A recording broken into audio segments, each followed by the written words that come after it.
Entonces ahora todos estamos listos para recibir a Elena.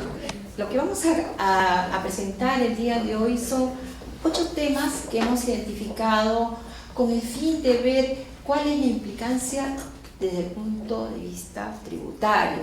Ahora le vamos a plantear acá unos temas que ameritan, ¿no?, que los analicemos y que tal vez vaya a darse algunos ajustes a las normas, ¿no? Es así que podemos indicar la situación que está pasando ahora, ¿no? Ahora ya tenemos un universo de contribuyentes incluidos en el sistema de emisión o generación de libros y registros en formatos electrónicos para efectos tributarios.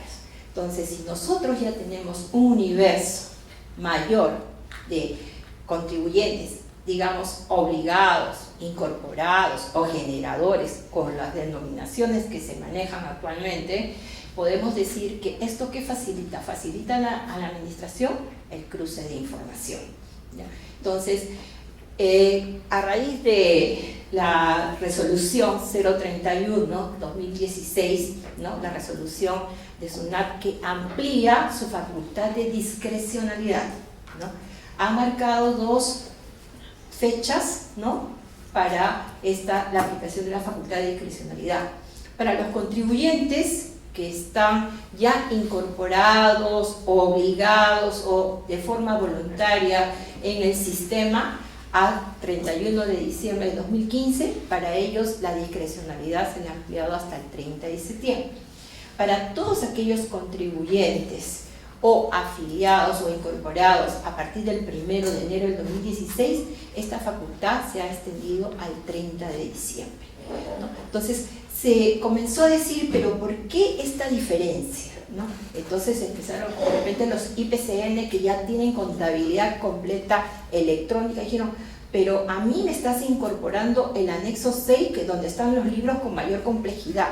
¿Por qué a mí, que yo ya venía siendo generador o incorporado al 31 de diciembre de 2015, por qué me da solamente el plazo al 30 de septiembre? Si yo tengo que llevar libros más complejos, ¿por qué no me lo has extendido a diciembre, ¿no? Entonces la administración dice, no, tú ya tienes experiencia en el sistema, ¿no? Tú ya tienes experiencia en el sistema. Entonces lo que yo le doy es al nuevo, porque el nuevo tiene que hacer ajustes en sus sistemas, tiene que preparar a su personal, ¿no? Entonces dice, para ellos sí, para ellos yo les voy a dar al 30 de diciembre. Entonces, eso es lo que se mantiene ahora. Entonces, está en el medio, dice, ¿por qué marcar esa diferencia? Si tú das una discrecionalidad, da a una sola fecha, no marcando diferencias. Entonces, la casuística que vamos a desarrollar ahora comprende los siguientes temas. Yo debo ajustarme sí o sí a los contenidos de los campos de las estructuras de los libros. Sí o sí me tengo que preocupar que si este campo me dice que es obligatorio o que tengo que incluir tal código de tal tabla, sí o sí lo tengo que hacer, o tengo que primero remitirme un poco a las normas. Por ejemplo, en el caso del IGB, ¿no? Digo, ¿tengo que aislarme de eso? No, porque estos son libros con efectos tributarios. Primero tendría que ir a mirar la norma, porque puede ser que la estructura, por el esquema que desarrolla la administración, sí o sí siga una plantilla, ¿no? Entonces, tenemos que hacer eso. O porque yo consigo un CDR sin inconsistencias o una validación sin inconsistencias, ¿eso quiere decir que todo el contenido es correcto? ¿No? Porque hay validaciones que hacen al momento que uno carga el archivo TXT en el PLE, te hace la validación, como bien lo ha hecho Juana, valida la estructura.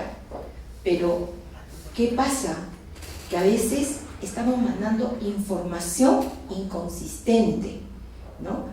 Uno de los cambios que ahorita les comento es que con la versión 5.002, que está vigente desde el 8 de junio, ¿no?, que es la penúltima, por si acaso les digo, la semana pasada ya se cambió, pero hay un 5.003. Entonces, ¿qué está pasando con esto? la misma administración, no es el hecho que a mí me has dado una discrecionalidad porque tú tienes que aprender como contribuyente o tienes que adecuarte o implementarte. No, es recíproco. La administración también está en ese proceso. Entonces, ¿cómo se evidencia? Desde que tenemos desde el febrero, que está vigente la versión 5.00, ¿cuántos cambios o ajustes hemos tenido en el Play? Si son 10, creo que quedó corta, ¿no? Entonces, ¿qué ha pasado con el 5.002? En el 5.002 se han hecho ajustes, no en el proceso de que te valide el Play, sino te han dado cambios en las estructuras. Te dice, este campo ya no va a ser obligatorio. O ¿sabes qué? Te estoy incorporando un nuevo tipo de comprobante. Entonces, ¿ante qué estamos? ¿No? Entonces decimos, yo puedo ir manejando. ¿Y qué pasa que la persona que dice, se actualizó el PLE, pero no vi bien qué cosa es lo que has ajustado? ¿No? Por ejemplo, el caso del libro diario. El libro diario con el 5.002, anteriormente el PLE no validaba que él debía haber cuadrado. ¿Sí? ¿No? Ahora le han dado un margen de 5 soles, creo. Pero ¿qué cosa nos está sumando? Nos está sumando solamente los tipos de operación 1. Pero yo puedo hacer, como también ya Juana lo ha señalado, correcciones con los tipos de estados 8 y 9. Esos asientos no te los valida, no te dice que eso, no te muestra la suma de esos estados. Entonces yo puedo haber subido, o mi sistema puede haber capturado esa información, ¿no?, de esos 8 o 9 que estoy regularizando o modificando de periodos anteriores, y los asientos no estén cuadrados. Eso no me lo va a dar el PLE. Imagínense en empresas que pues presentan información con más de 20.000, 30.000 líneas, y si tú no tienes en el reporte la conciliación, ¿qué lleva eso? A verificaciones, ¿no? Entonces, adicionalmente a esto también le vamos a plantear que se han dado sublibros, se han generado nuevas estructuras, nuevos libros con la versión 5.00, ¿no?, que faltó algunas precisiones. Por ejemplo, el caso del 8.2, ¿no? ¿Y qué ha pasado con el crédito fiscal? ¿No? Entonces, eso también lo vamos a revisar. Y también hay algunas situaciones que se veían desde cuando yo ya tenía el libro físico, y decía, por el volumen de transacciones me es imposible que yo te imprima todo un libro porque yo no estoy cuarto, ¿no? Entonces, como el libro físico no pasaba una suerte de validación, yo decía, consolido mensualmente, semanalmente, y bueno, imprimo. Ya cuando viene la fiscalización, miro, te sustento al detalle. Eso no puedo hacer en un libro electrónico. Un libro electrónico te pide información abierta, ¿no? Entonces, hay gremios que han presentado ante la SUNAT alternativas, es decir, hazme en forma gradual que yo vaya cumpliendo esta obligación, porque es imposible, tengo que invertir en un servidor que me procese esta carga de información, ¿no? Entonces, ahí estamos a la espera, y creo que ya todos hemos pasado la experiencia de generar un 8.2, ¿no?, que es el registro de compras de no domiciliados, ¿no? Y creo que a futuro va a haber un ajuste de la norma, y es uno de los libros que creo que va a tener más cambios, ¿no? Más cambios, y también algunos ajustes a las tablas, ¿no? Bueno, empezamos a comentarles esto. Campos de inconsistencia, tipo de cambio. Con la resolución 169, ¿no?, 2015, que aprueba la versión 5.0, ¿no?, se incluye tanto en el registro de compras como en el registro de venta campos de validación tipos de errores, ¿ya? Entonces, en un primer momento se nos informó que esta validación iba a ser en línea, o sea, al momento que mandábamos el PLE, en ese momento de validación, esto se conectaba con la información en la web de SUNAT con sus tablas, y automáticamente salía la validación y nos da a mostrar la inconsistencia. Eso parece que se dejó de un lado, ahora ha pasado a ser autovalidaciones que se hacen el contribuyente. Y en uno de los campos es el error tipo 1, inconsistencia tipo de cambio, ¿no? Yo, si voy a la línea observaciones de estos campos, te dice, no consignes ni un error si la fecha de emisión del comprobante de pago coincide, ¿no?, con el tipo de cambio del padrón de SUNAT. el padrón de SUNAT primero es dólares, ¿sí? Y yo puedo decir que la fecha de emisión, a mí en todos los casos me va a marcar que el tipo de cambio sea el de la fecha de emisión del comprobante. ¿Qué nos dice el numeral 17 del artículo 5 del reglamento de la ley del IGB? Nos dice que en los casos de operaciones realizadas en moneda extranjera, la conversión a moneda nacional se efectuará el tipo de cambio promedio ponderado publicado por la SBS en la fecha de nacimiento de la obligación tributaria. Primer punto de diferencia. No necesariamente la fecha de emisión del comprobante de pago a mí me marca el nacimiento de la obligación, ¿no? Más aún, si yo estoy ya como emisor electrónico de comprobante de pago, está pasando problemas, ¿no? Que a veces no puede mandar la factura. Bueno, continuando. Entonces, podemos decir, si yo soy una empresa comercializadora, ¿no? Y hago entrega de bienes, entonces, ¿no? Entrego bienes, emito mi guía, ¿no? Si yo soy el responsable del traslado, emito mi guía, y en ese momento que entrego los bienes nació la obligación del IGB, ¿ya? Puede ser que por algún retraso no emita en ese mismo momento la factura, ¿no? Y entonces, ¿cuándo nació la obligación ahí? En la fecha de la entrega.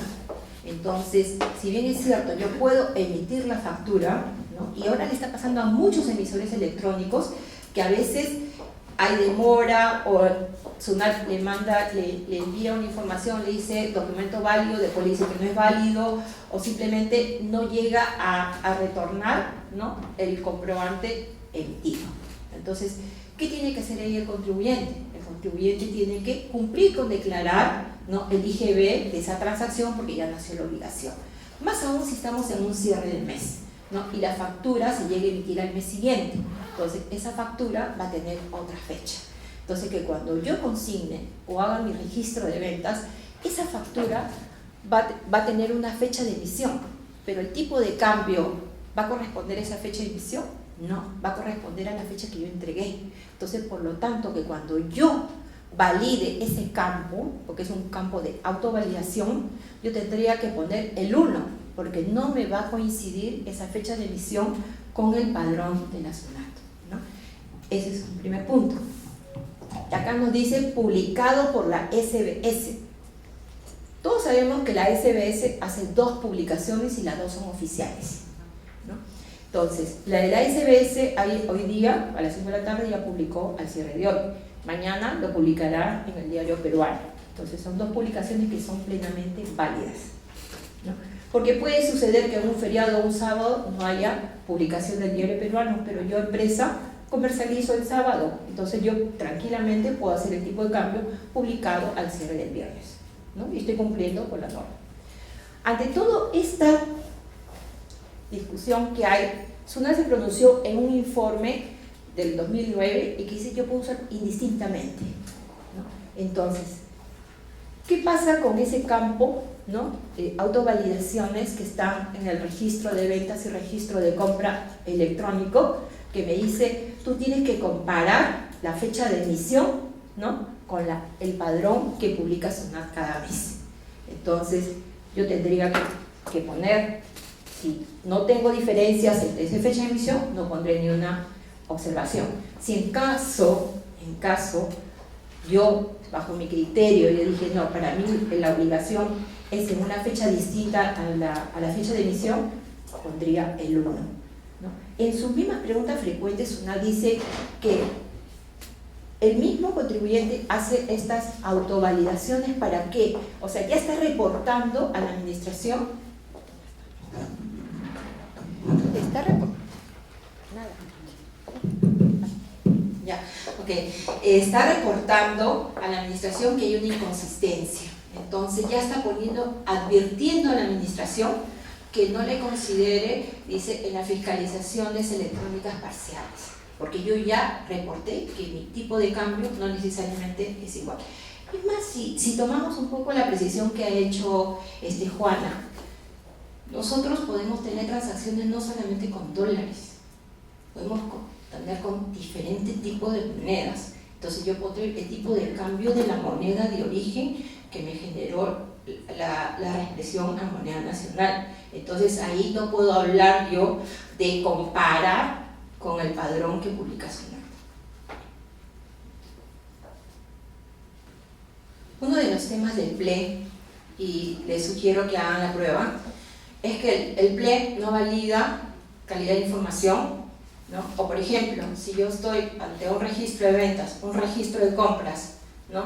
Y yo tengo notas de crédito o notas de débito, yo las puedo poner en signo contrario, puedo poner facturas con signo negativo, notas de crédito con signo positivo, y simplemente el PLE no me lo va a validar, ¿no? Entonces, ¿por qué les digo esto? Nosotros hemos tenido la experiencia de un contribuyente que automáticamente, porque todos decimos, tema electrónico, área de IT, y por favor, procura que esto sea en un clic. ¿Sí o no? Todos queremos que esto salga lo más pronto, optimices, y nada, busco mi mayor desarrollo, pero para que esto sea la forma más automática. ¿Qué le pasó a este contribuyente? El contribuyente delegó al área de IT todo el tema, ¿no? Entonces, ¿qué pasó? En los sistemas, en los RP, si ustedes han percatado, cuando imprimías tu registro de ventas, tu registro de compras, todo venía agrupadito, ¿no?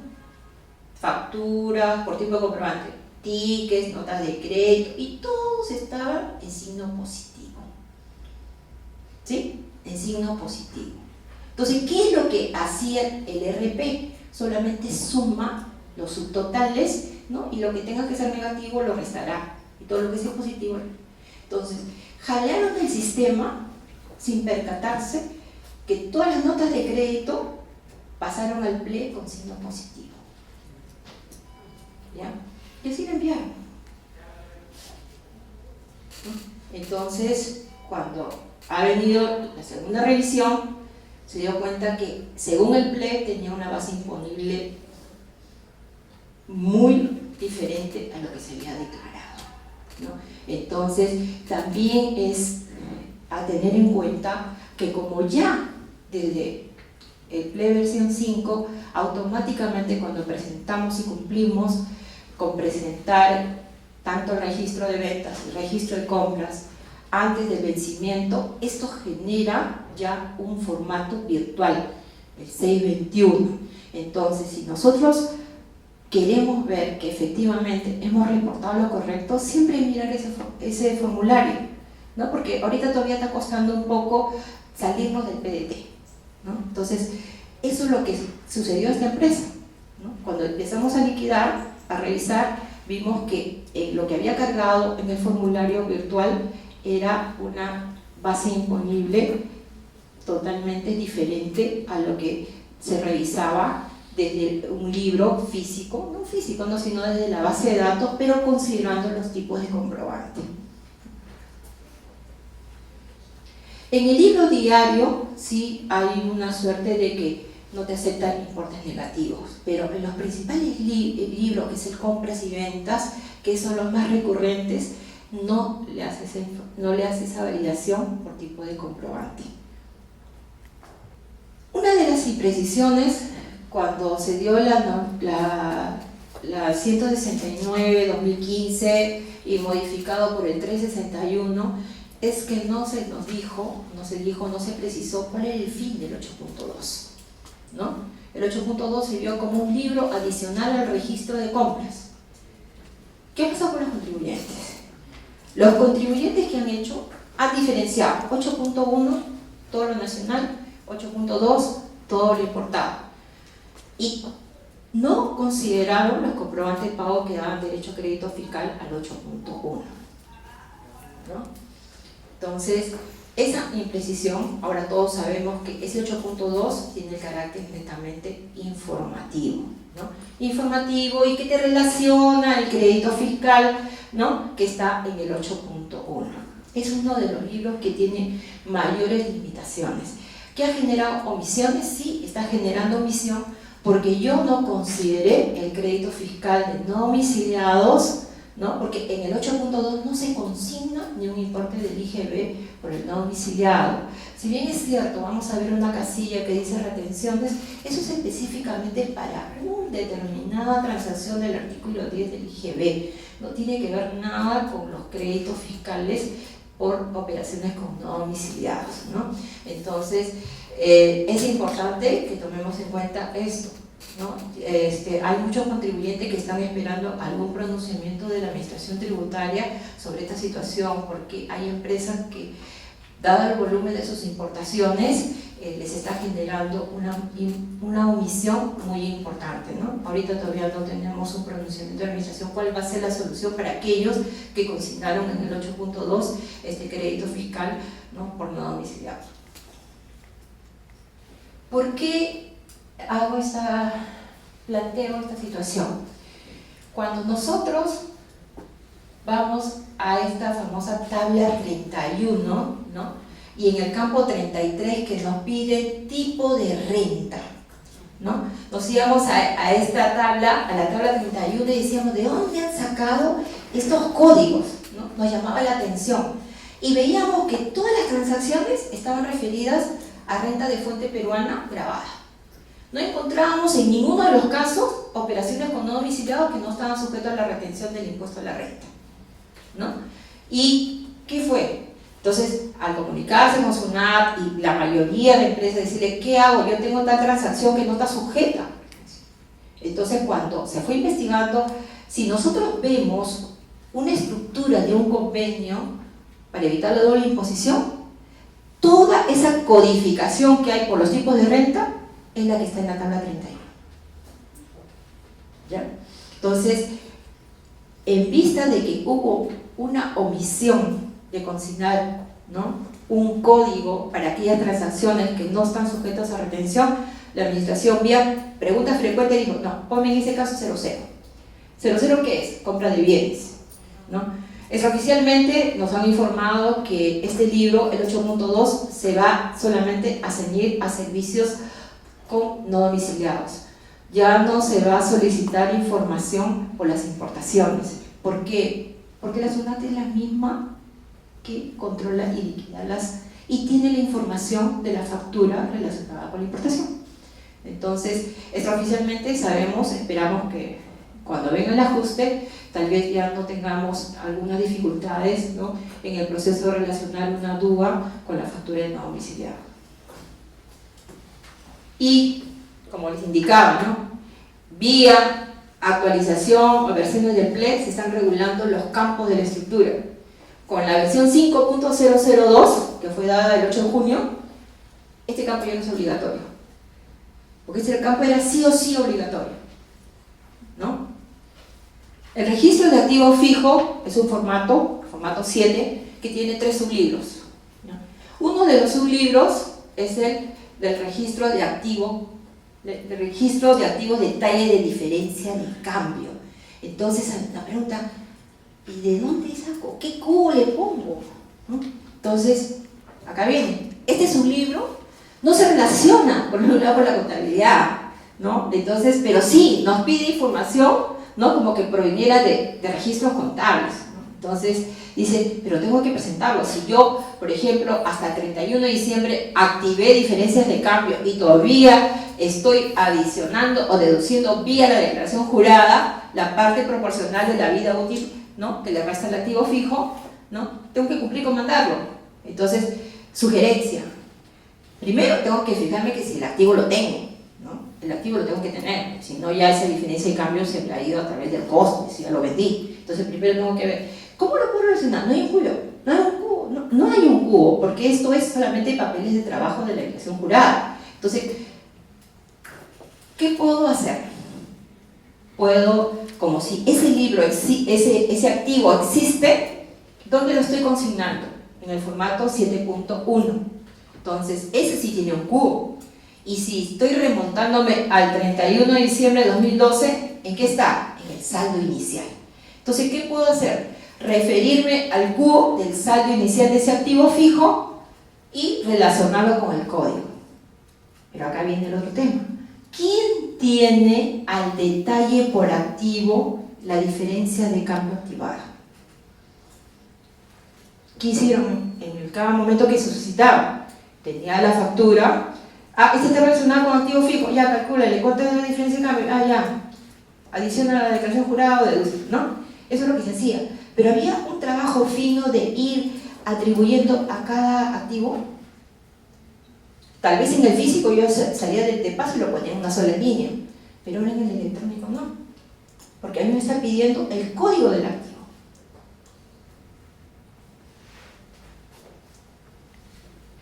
Eso también ya es el tema que ha tocado Juana, sí, es un envío adicional a la regla general del libro de inventarios y balance, ¿no?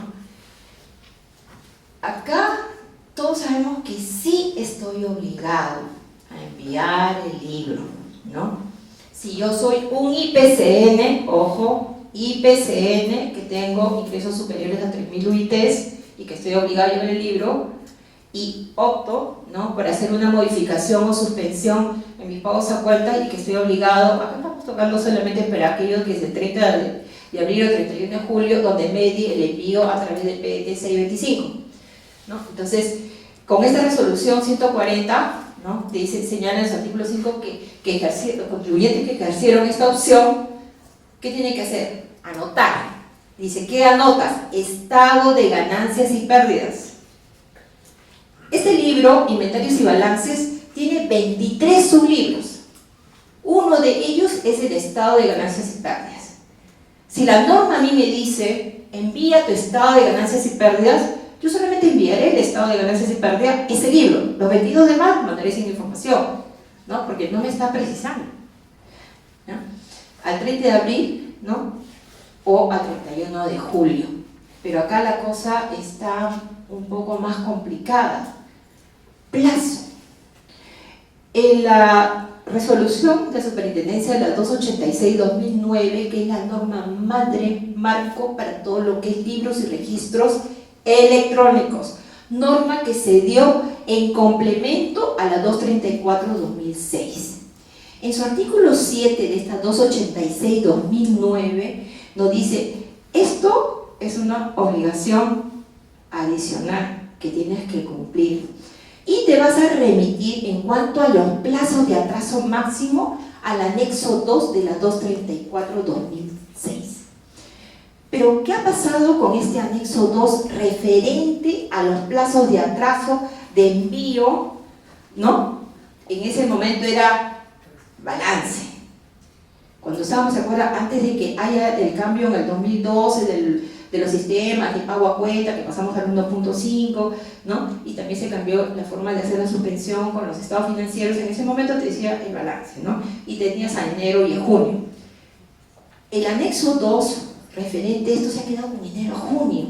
Y me dice, tiene 2 meses calendarios siguientes a esas fechas. Y todos sabemos que yo, con un balance, o ahora al 31 de julio, puedo modificar mis pagos a cuenta de agosto a diciembre. Entonces, hay como una suerte que no está complementada la norma de atrasos para estos casos, ¿no? Para el IPCN no hay. Se dio en el 2012, si mal no recuerdo, con la 248-2012, se dio en una disposición complementaria una suerte excepcional de un plazo de atraso para aquellos durante el cambio, pero fue solamente por ese periodo. Y hablaba, ¿no?, de 30 días calendarios al periodo siguiente, ¿no?, de haber presentado la declaración jurada. Entiéndase, declaración jurada en PET 625. Entonces, ahorita es una suerte como que no tenemos un plazo establecido de atraso máximo para anotar, ¿no? En este caso ya sería del 31 de julio, ¿no?, el estado de ganancias y pérdidas, ¿no?, en el libro Inventarios y Balances Electrónicos. Ojo, en el término anotar en los libros electrónicos significa el envío dentro de los plazos.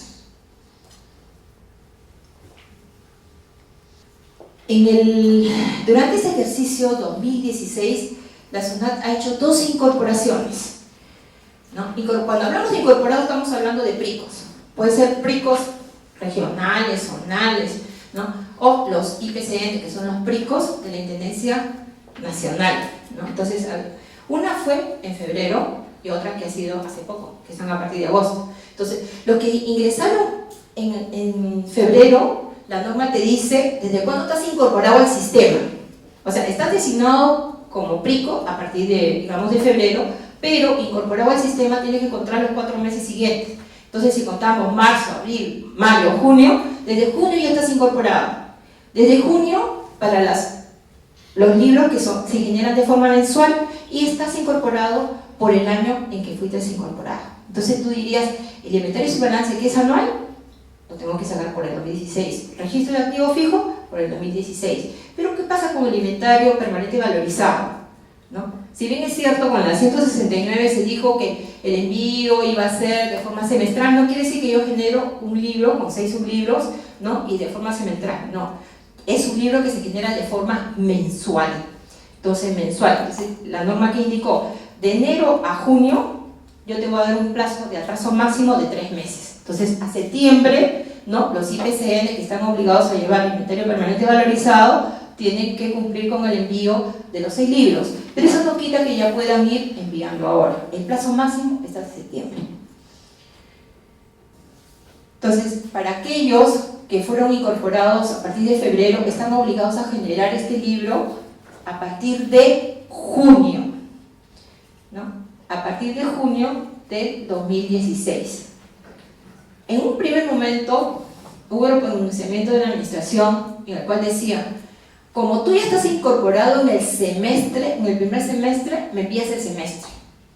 Otra posición, no, me envías los 6 libros y solamente me envías el de junio con información, los otros 5 sin información. Entonces, no, al final es que solamente envío junio, porque yo al libro anterior de la fecha que estoy incorporado tengo que llevarlos en ¿qué? En formato físico, ¿ya? Entonces, la opción es que tiene que presentar el libro de junio. ¿Y qué ha pasado con aquellos IPCN que han sido designados a partir de agosto? Entonces, esos IPCN que han sido designados a partir de agosto tienen septiembre, octubre, noviembre, diciembre. Diciembre van a tener que enviar, ¿no? Si están obligados a generar el inventario permanente valorizado, será diciembre. Y tú dices, pero por el anual te están incorporando todo el 2016. ¿Qué pasa con ese IPCN si decide suspender, ¿no? Suspender su pago a cuenta a julio? Porque yo puedo con un estado de ganancias y pérdidas a julio, tranquilamente yo puedo suspender o modificar mis pagos a cuenta de agosto a diciembre. Entonces tú dices, a mí me dicen por un lado que estoy incorporado a partir de diciembre, pero sin embargo si quiero presentar un estado de ganancias y pérdida a julio, que lo puede hacer también antes del vencimiento de pago a cuenta de diciembre, tengo que cumplir con el envío del inventario y balance de un periodo del cual no estaba incorporado. Ese es un vacío que ahorita en las normas no lo han precisado, ¿no? Porque anteriormente, cuando hubo las primeras normas de los libros, sí se indicaba, sí se decía, si tú has hecho suspensión o modificación, hazlo en tu libro físico. Pero esta vez no ha habido, ¿no? Entonces, esperamos algún pronunciamiento de la administración, porque eso puede pasar en cualquier periodo. ¿Qué pasa si yo estoy incorporado en octubre o noviembre, que sea después de julio, ¿no? Entonces, necesariamente voy a tener que tomar un periodo del cual supuestamente no corre mi fecha de incorporación.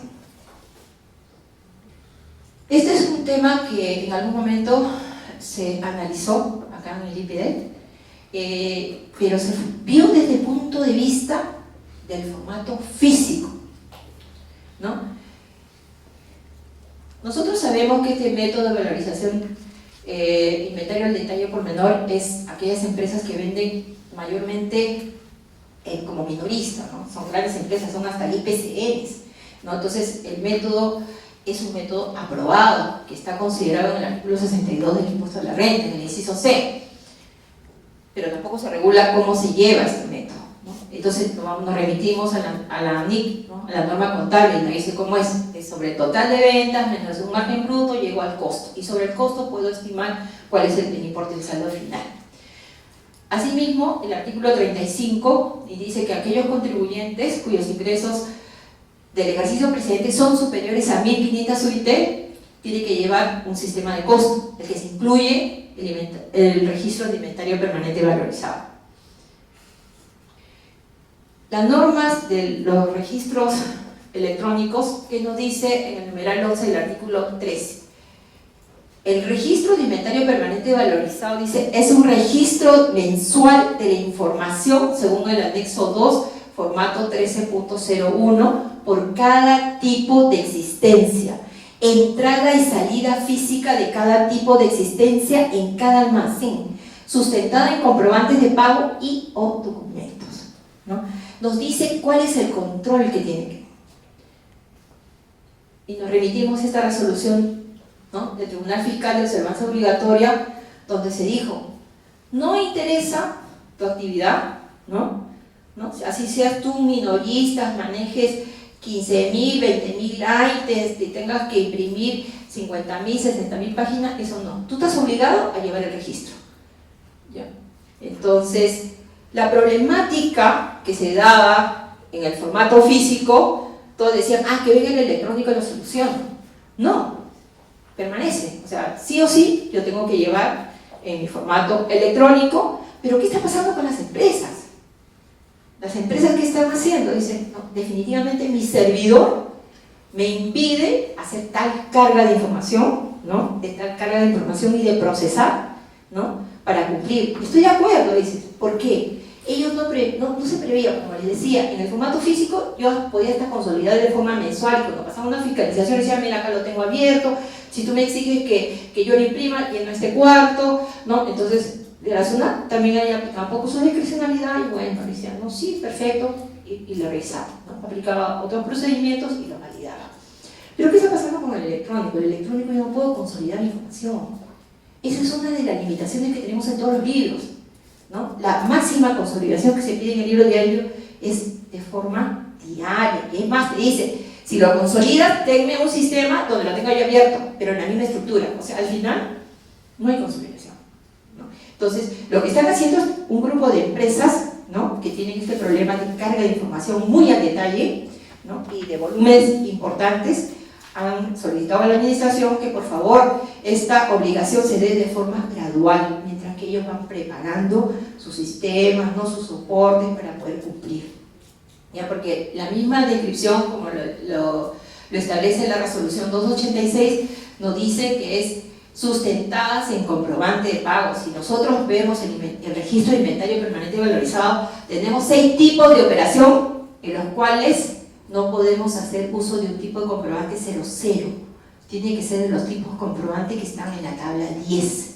Entonces, ahí está la imposibilidad, ¿no? Está la imposibilidad de esto. Adicional a ello, si bien es cierto, hay esta resolución, si nosotros analizamos este método tiene un principio de trabajar a nivel de valores. Entonces, si yo voy a llevar, puedo optar por llevar el registro de inventario permanente valorizado de formato electrónico, pero ¿cómo valorizo las unidades si el método no va mucho a la unidad, ¿no?, si no los toman por tipo, por familia, ¿no?, y por márgenes brutos parecidos? ¿Cómo voy a establecer? Ahí quedó un vacío. O sea, en la resolución no se analizó, ¿no?, la aplicación misma del método, ¿no? Dice, sí, tienes que llevarlo. Es más, tienes que llevarlo valorizado. ¿Por qué? Porque te lo exige el artículo 35. ¿No? O sea, es como que está bien, lo aplica, pero aplica alguno de los métodos. Pero ¿cómo aplico un método donde me toma importes globales? Bueno, señores, estos han sido los temas que he querido comentarles el día de hoy. No sé si tienen a bien alguna pregunta adicional. Yo tengo una pregunta en el sentido de qué contingencia tributaria tengo en el que yo tengo mi registro de compras y ventas electrónicos, y un tema de software no me permite ya, cuando cierro, no me permite modificar y detecto un error. Yo posteriormente lo trabajo mediante hoja de trabajo, y en la liquidación liquido correctamente, pero no tiene la misma consolidación con el registro de compras. Si habría alguna contingencia tributaria en ese sentido, pero yo estoy pagando correctamente la liquidación tributaria, la liquidación de impuestos. Pero ¿ha detectado cuál es el error o por qué no concilia? Porque tiene que identificarlo. Frecuentemente se equivocan en poner el tipo de cambio en las notas de crédito. Ese es el tema. El tipo de cambio, y ahí tengo una diferencia.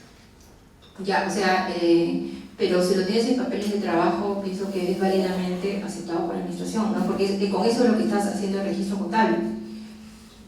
Sí, lo que yo leí la otra vez que dijeron que había un problema con Sunat, salió creo que un informe de Sunat referente a que eso iba a haber una contingencia, pero posteriormente sacaron un tipo para que eso sea discrecional y que eso pueda ser soportado por un tiempo, por un plazo determinado. El tema para registrar es manualmente. Entonces, algunas veces personas que emiten la nota de crédito lo hacen con la fecha del día y no toman la referencia a la fecha del documento de origen. Ya, yo te diría que si tú ya tienes una diferencia en el tipo de cambio, porque también, mira, ese es otro, complementando a lo que hemos tratado del tipo de error de tipo de cambio, ¿no? Porque te dice la fecha de emisión, ¿no? Entonces tú dices, si es una nota de crédito, yo tendría que tomar el tipo de cambio de la fecha de emisión de esa nota de crédito, pero todos sabemos que tenemos que usar el tipo de cambio de donde fue el nacimiento de la obligación con el comprobante de pago que se hace referencia.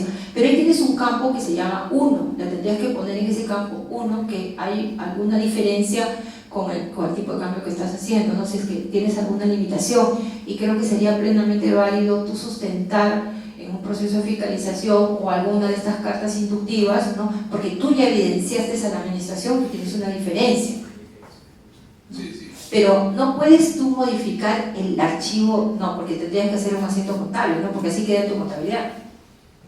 Claro, yo puedo modificar. La cosa es que el registro de compras en mi sistema, cuando yo ya cierro, no puedo ya hacer ninguna modificación. Entonces, yo para que esté acorde en mi registro de compras, con lo que presentas una mejor, lo dejo ahí y lo corrijo mediante papeles de trabajo y hago correctamente la declaración. Ya, pero tú me estás diciendo que tú generas el TXT de tu sistema.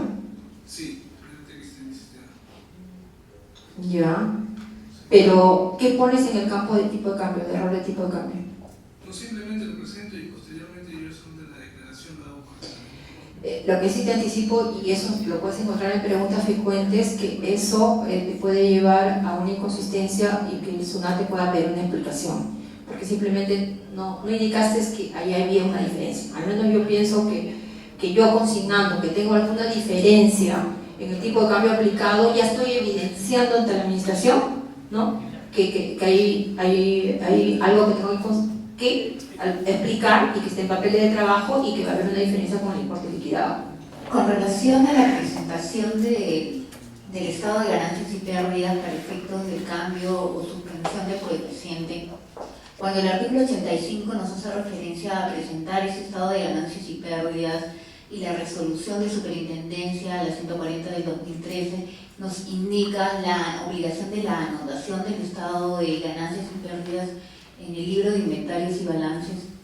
No debería interpretarse que el 85 se está refiriendo a la presentación misma en este PDT 625 y la obligación que te está estableciendo esta resolución de manera adicional.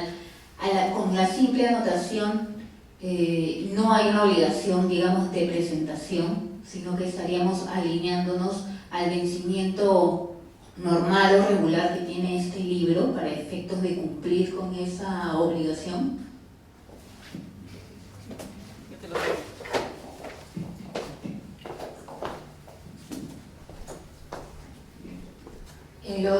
En toda la normativa porque esta 140-2013, cuando está en sus considerados también, ya se remite a las normas del libro registros de formatos electrónicos, a la 286-2009.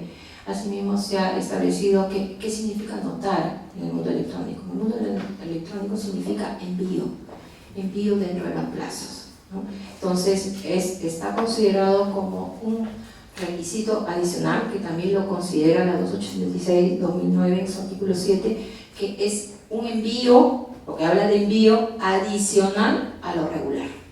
Entonces, no es solamente que cumpla con la presentación del C25, sino también complementa al envío del libro.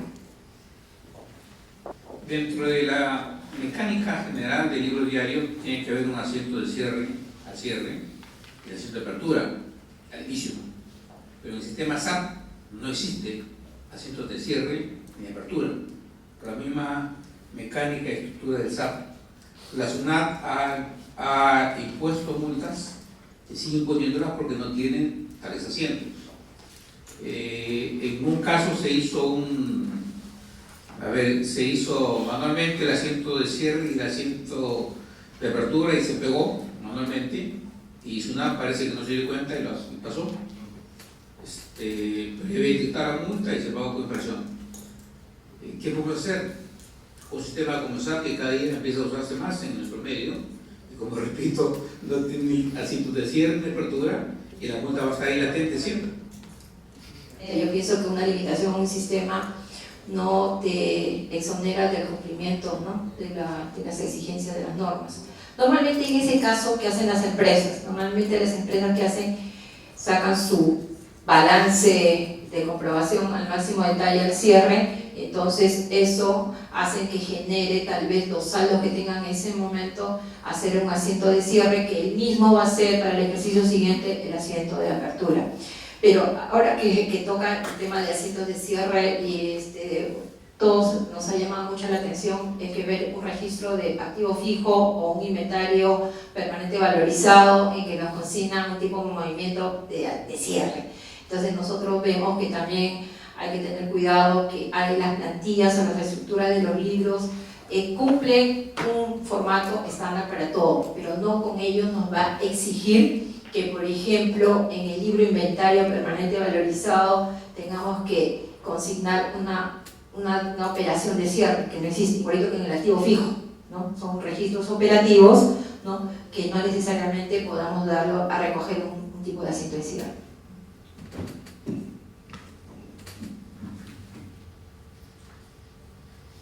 ¿Alguna pregunta adicional? Yo un comentario. Yo también quería hacer uno. Por favor. Elena, yo tengo una curiosidad más que de tu exposición, ¿no? Comentabas que hay un informe que señala que indistintamente puedes aplicar el tipo de cambio de la SBS y de la SUNAT. ¿Ello por qué se da? O sea, ¿por qué la SUNAT no se adscribe al tipo de cambio de la SBS? ¿Por qué existen diferencias entre estos registros? Porque es muy usual que los clientes llamen y pregunten, ¿no? Y las normas legales se refieren a las normas de la SBS, o sea, ¿por qué la SUNAT nos hace el trabajo más complicado, ¿no? Está clarísimo que estos temas tienen que ser desarrollados por personas muy capacitadas, como nos comentaba Juana, pero si te ponen más dudas, no sé, ¿existe alguna razón que tú conozcas? Lo que sucede es que el uso y costumbre nos ha llevado a decir que lo que publica en la web SUNAT es el tipo de cambio SUNAT. No, lo que publica SUNAT es el tipo de cambio de la SBS publicado en el diario peruano, ¿no? Entonces, a eso es lo que va. La situación va en que la misma SBS realiza dos publicaciones, de las dos son oficiales. Sí. Bueno. Incluso para echarle un poquito más de condimento al tema del tipo de cambio, bajo IFRS las compañías no existe el tipo de cambio compra y el tipo de cambio venta, ¿no? Bajo IFRS existe un único tipo de cambio.